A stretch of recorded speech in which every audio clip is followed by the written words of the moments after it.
Chapter 17 of 12 Years a Slave by Solomon Northup. The year 1850, down to which I have now arrived, omitting many occurrences uninteresting to the reader, was an unlucky year for my companion Wiley, the husband of Phoebe, whose taciturn and retiring nature has thus far kept him in the background.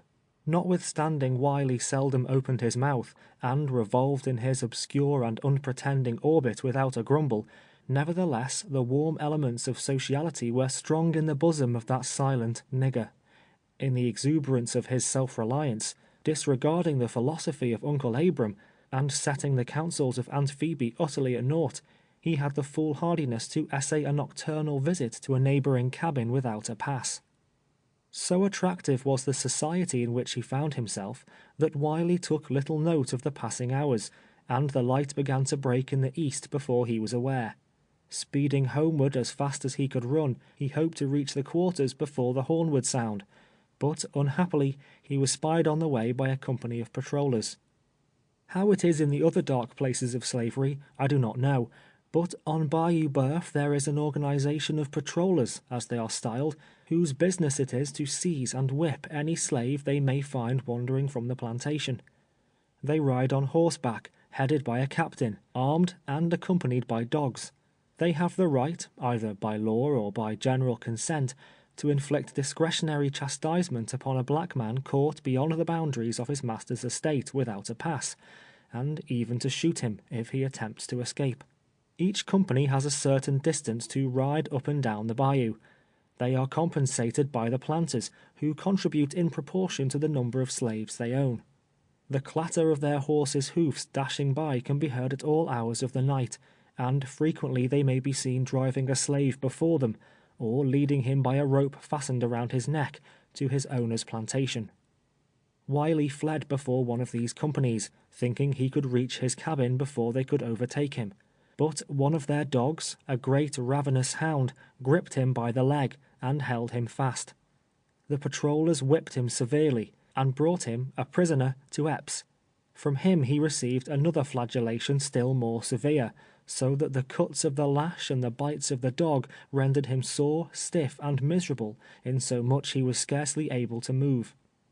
It was impossible in such a state to keep up his row, and consequently there was not an hour in the day but Wiley felt the sting of his master's rawhide on his raw and bleeding back.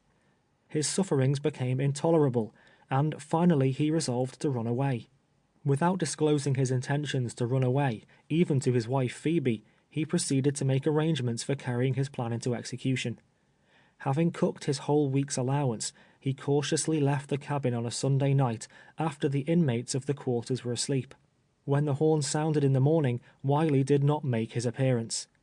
Search was made for him in the cabins, in the corn crib, in the cotton house, and in every nook and corner of the premises. Each of us was examined, touching any knowledge we might have that could throw light upon his sudden disappearance or present whereabouts. Epps raved and stormed, and mounting his horse, galloped to neighboring plantations, making inquiries in all directions. The search was fruitless. Nothing whatever was elicited, going to show what had become of the missing man. The dogs were led to the swamp, but were unable to strike his trail. They would circle away through the forest, their noses to the ground, but invariably returned in a short time to the spot from whence they started. Wiley had escaped, and so secretly and cautiously as to elude and baffle all pursuit. Days and even weeks passed away, and nothing could be heard of him. Epps did nothing but curse and swear. It was the only topic of conversation among us when alone. We indulged in a great deal of speculation in regard to him, one suggesting he might have drowned in some bayou, inasmuch as he was a poor swimmer. Another, that perhaps he might have been devoured by alligators, or stung by the venomous moccasin, whose bite is certain and sudden death. The warm and hearty sympathies of us all, however, were with poor Wiley, wherever he might be. Many an earnest prayer ascended from the lips of Uncle Abram, beseeching safety for the wanderer. In about 3 weeks, when all hope of ever seeing him again was dismissed, to our surprise, he one day appeared among us. On leaving the plantation, he informed us, it was his intention to make his way back to South Carolina, to the old quarters of Master Buford. During the day he remained secreted, sometimes in the branches of a tree, and at night pressed forward through the swamps. Finally, one morning, just at dawn, he reached the shore of Red River. While standing on the bank, considering how he could cross it, a white man accosted him and demanded a pass. Without one, and evidently a runaway, he was taken to Alexandria, the shire town of the parish of Rapides, and confined in prison. It happened several days after that Joseph B. Roberts, uncle of Mistress Epps, was in Alexandria, and going into the jail, recognized him. Wiley had worked on his plantation when Epps resided at Huff Power. Paying the jail fee and writing him a pass, underneath which was a note to Epps requesting him not to whip him on his return, Wiley was sent back to Bayou Boeuf. It was the hope that hung upon this request, and which Roberts assured him would be respected by his master, that sustained him as he approached the house. The request, however, as may be readily supposed, was entirely disregarded. After being kept in suspense 3 days, Wiley was stripped and compelled to endure one of those inhuman floggings to which the poor slave is so often subjected. It was the first and last attempt of Wiley to run away. The long scars upon his back, which he will carry with him to the grave, perpetually remind him of the dangers of such a step. There was not a day throughout the 10 years I belonged to Epps that I did not consult with myself upon the prospect of escape. I laid many plans, which at the time I considered excellent ones, but one after the other they were all abandoned. No man who has never been placed in such a situation can comprehend the 1,000 obstacles thrown in the way of the flying slave. Every white man's hand is raised against him. The patrollers are watching for him, the hounds are ready to follow on his track, and the nature of the country is such as renders it impossible to pass through it with any safety. I thought, however, that the time might come, perhaps, when I should be running through the swamps again. I concluded, in that case, to be prepared for Epps' dogs, should they pursue me. He possessed several, one of which was a notorious slave hunter, and the most fierce and savage of his breed. While out hunting the coon or the opossum, I never allowed an opportunity to escape, when alone, of whipping them severely. In this manner I succeeded at length in subduing them completely. They feared me, obeying my voice at once when others had no control over them whatever. Had they followed and overtaken me, I doubt not they would have shrank from attacking me. Notwithstanding the certainty of being captured, the woods and swamps are, nevertheless, continually filled with runaways. Many of them, when sick or so worn out as to be unable to perform their tasks, escape into the swamps, willing to suffer the punishment inflicted for such offences, in order to obtain a day or two of rest. When I belonged to Ford, I was unwittingly the means of disclosing the hiding place of 6 or 8, who had taken up their residence in the Great Pine Woods. Adam Tatum frequently sent me from the mills over to the opening after provisions. The whole distance was then a thick pine forest. About 10 o'clock of a beautiful moonlight night, while walking along the Texas road, returning to the mills, carrying a dressed pig in a bag swung over my shoulder, I heard footsteps behind me, and turning round, beheld 2 black men in the dress of slaves, approaching at a rapid pace. When within a short distance, one of them raised a club, as if intending to strike me, the other snatched at the bag. I managed to dodge them both, and seizing a pine knot, hurled it with such force against the head of one of them that he was prostrated apparently senseless to the ground. Just then 2 more made their appearance from one side of the road. Before they could grapple me, however, I succeeded in passing them, and taking to my heels, fled, much affrighted, towards the mills. When Adam was informed of the adventure, he hastened straight away to the Indian village, and arousing Cascalla and several of his tribe, started in pursuit of the highwaymen. I accompanied them to the scene of attack, when we discovered a puddle of blood in the road, where the man whom I had smitten with the pine knot had fallen. After searching carefully through the woods a long time, one of Cascalla's men discovered a smoke curling up through the branches of several prostrate pines, whose tops had fallen together. The rendezvous was cautiously surrounded, and all of them taken prisoners. They had escaped from a plantation in the vicinity of Lamourie, and had been secreted there 3 weeks. They had no evil design upon me, except to frighten me out of my pig.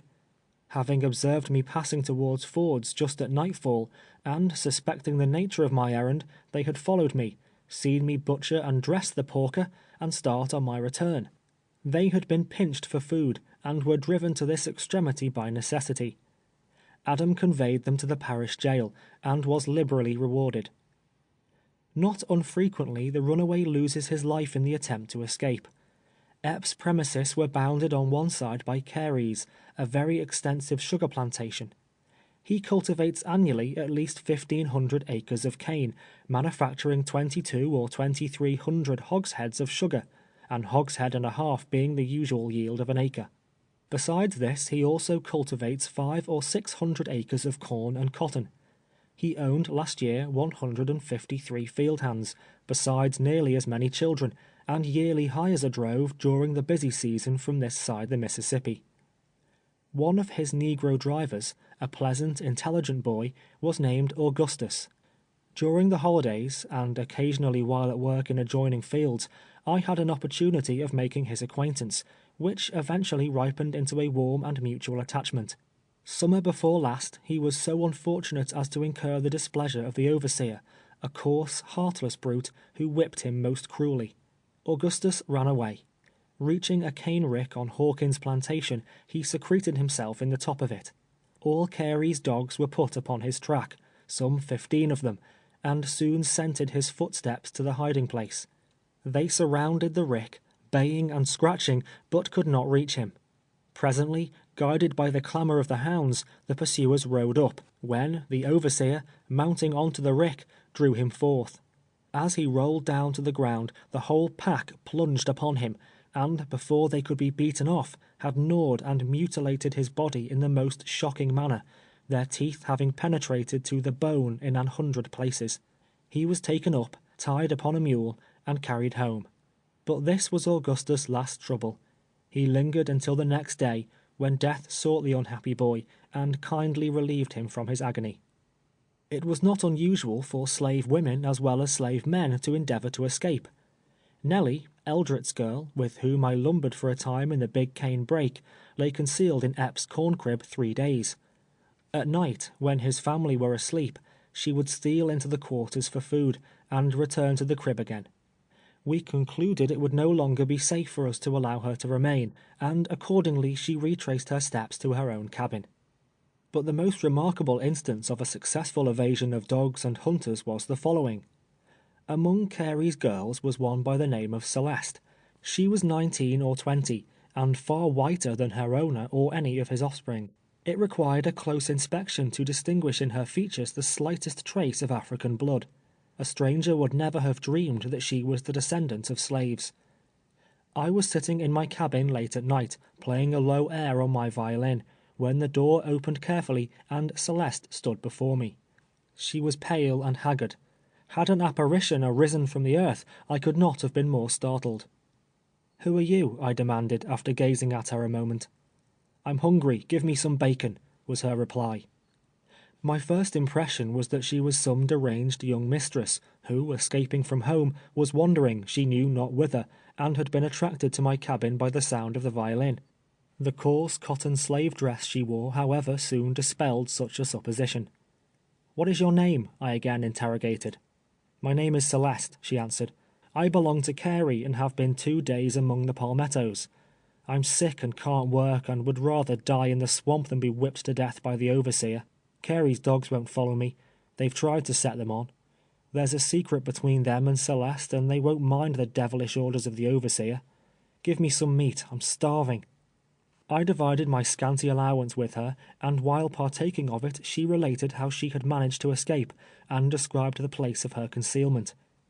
In the edge of the swamp, not half a mile from Epps' house, was a large space, thousands of acres in extent, thickly covered with palmetto.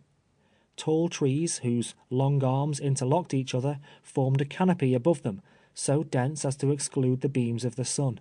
It was like twilight always, even in the middle of the brightest day. In the center of this great space, which nothing but serpents very often explore, a somber and solitary spot, Celeste had erected a rude hut of dead branches that had fallen to the ground, and covered it with the leaves of the palmetto. This was the abode she had selected. She had no fear of Carey's dogs, any more than I had of Epps. It is a fact, which I have never been able to explain, that there are those whose tracks the hounds will absolutely refuse to follow. Celeste was one of them. For several nights she came to my cabin for food. On one occasion our dogs barked as she approached, which aroused Epps and induced him to reconnoitre the premises. He did not discover her, but after that it was not deemed prudent for her to come to the yard. While all was silent, I carried provisions to a certain spot agreed upon, where she would find them. In this manner Celeste passed the greater part of the summer.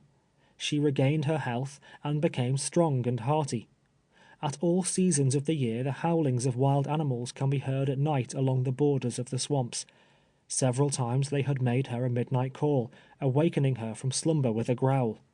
Terrified by such unpleasant salutations, she finally concluded to abandon her lonely dwelling, and accordingly, returning to her master, was scourged, her neck meanwhile being fastened in the stocks, and sent into the field again. The year before my arrival in the country, there was a concerted movement among a number of slaves on Bayou Boeuf, that terminated tragically indeed. It was, I presume, a matter of newspaper notoriety at the time, but all the knowledge I have of it has been derived from the relation of those living at that period in the immediate vicinity of the excitement. It has become a subject of general and unfailing interest in every slave hut on the bayou, and will doubtless go down to succeeding generations as their chief tradition.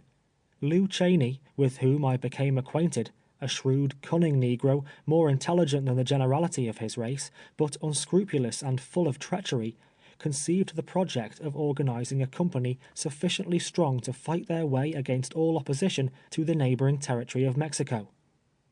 A remote spot, far within the depths of the swamp, back of Hawkins' plantation, was selected as the rallying point. Lew flitted from one plantation to another in the dead of night, preaching a crusade to Mexico, and, like Peter the Hermit, creating a furore of excitement wherever he appeared. At length, a large number of runaways were assembled, stolen mules and corn gathered from the fields and bacon filched from smokehouses had been conveyed into the woods. The expedition was about ready to proceed, when their hiding place was discovered. Lew Cheney, becoming convinced of the ultimate failure of his project, in order to curry favor with his master and avoid the consequences which he foresaw would follow, deliberately determined to sacrifice all his companions. Departing secretly from the encampment, he proclaimed among the planters the number collected in the swamp, and instead of stating truly the object they had in view, asserted their intention was to emerge from their seclusion the first favorable opportunity, and murder every white person along the bayou. Such an announcement, exaggerated as it passed from mouth to mouth, filled the whole country with terror. The fugitives were surrounded and taken prisoners, carried in chains to Alexandria, and hung by the populace. Not only those, but many who were suspected, though entirely innocent, were taken from the field and from the cabin, and without the shadow of process or form of trial, hurried to the scaffold. The planters on Bayou Boeuf finally rebelled against such reckless destruction of property, but it was not until a regiment of soldiers had arrived from some fort on the Texan frontier, demolished the gallows, and opened the doors of the Alexandria prison, that the indiscriminate slaughter was stayed. Lew Cheney escaped, and was even rewarded for his treachery. He is still living, but his name is despised and execrated by all his race throughout the parishes of Rapides and Avoyelles. Such an idea as insurrection, however, is not new among the enslaved population of Bayou Boeuf. More than once I have joined in serious consultation, when the subject has been discussed, and there have been times when a word from me would have placed hundreds of my fellow bondsmen in an attitude of defiance. Without arms or ammunition, or even with them, I saw such a step would result in certain defeat, disaster, and death, and always raised my voice against it.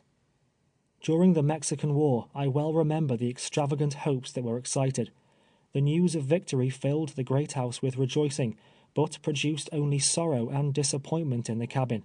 In my opinion, and I have had opportunity to know something of the feeling of which I speak, there are not 50 slaves on the shores of Bayou Boeuf but would hail with unmeasured delight the approach of an invading army. They are deceived who flatter themselves that the ignorant and debased slave has no conception of the magnitude of his wrongs. They are deceived who imagine that he arises from his knees, with back lacerated and bleeding, cherishing only a spirit of meekness and forgiveness. A day may come, it will come if his prayer is heard, a terrible day of vengeance, when the master in his turn will cry in vain for mercy. End of chapter 17.